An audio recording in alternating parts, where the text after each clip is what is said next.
प्रत्येक संख्येला एक किंमत असते, त्यातल्या अंकांना मूल्य असतं।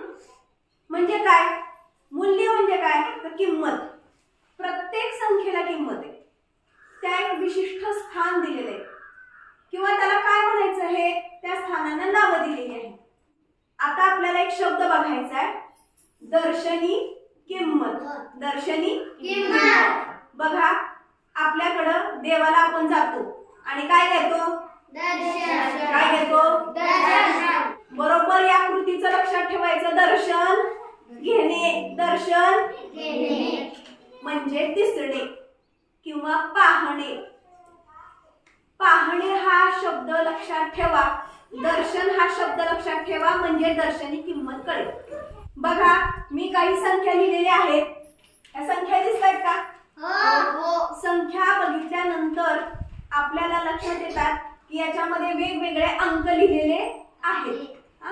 मग आपल्याला विचारतात की दिलेल्या संख्येमध्ये 4 ची दर्शनी किंमत किती? 4 ची दर्शनी किंमत किती? मग लगेच आपण लक्षात ठेवायचं, दर्शन म्हणजे दिसणारी संख्या। दिसणारी संख्या कुठलं दिसतंय इथं? 4 दिसतंय का नाही? काय वेगळं दिसतंय का इथं? नाही। लक्षात ठेवायचं, दर्शनी किंमत म्हणजे दिसणारी संख्या, म्हणजे जी आहे तीच लिहायची। जी आहे तीच लिहायची, त्याच्यात बदल करायचा नाही। कृष्णा मला सांग, 7 ची दर्शनी किंमत किती? 7। Very good. 5 ची दर्शनी किंमत किती? 5। वेदा, 1 ची दर्शनी किंमत किती? 1। Very good. दर्शनी किंमत म्हणजे दिसणारी किंमत। रुद्र, 7 ची दर्शनी किंमत किती? 7। 6 ची दर्शनी किंमत किती? 6।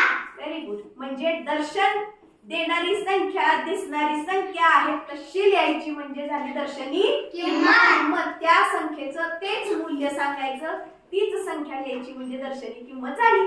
कळलं? आता आपल्याला फरक बघायला लागतो। शिष्यवृत्तीमध्ये प्रश्न येतात, स्थानिक किंमत आणि दर्शनी किंमत यातला फरक सांगा। 4 या संख्येची स्थानिक किंमत आणि दर्शनी किंमत याच्यातला फरक सांगा।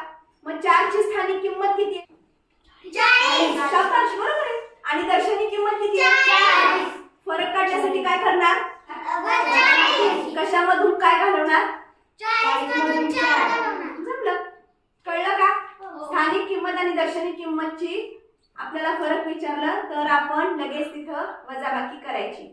पण सगळ्यात महत्त्वाचं, दर्शनी किंमत म्हणजे दर्शन देणारी संख्या, दिसणारी संख्या, हे मात्र विसरायचं नाही।